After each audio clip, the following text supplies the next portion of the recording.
en final waaw o ga me merano waaw mérite ano i jaɓe na Dakar i lool koy aha sese mera na fel i wax dëgg sant Yàlla tara be mbal ka tendik amara xame na tara bo ay de da 14 ref 14 final jaar na adversaire ko andano ba i ama fam to aha mais xani wage yow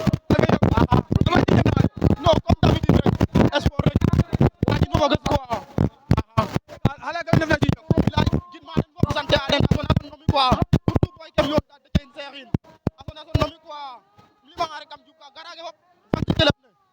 gidma fop dal bilay jam kene le ken waxa mine lema tambulay ayo ko ñanage quoi bilay na sele jega ndam le nuun jega na jema ndam ndam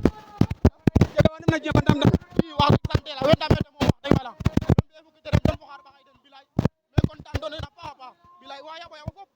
wa Thiadiaye bilay content no den a paax dugure Thiadiaye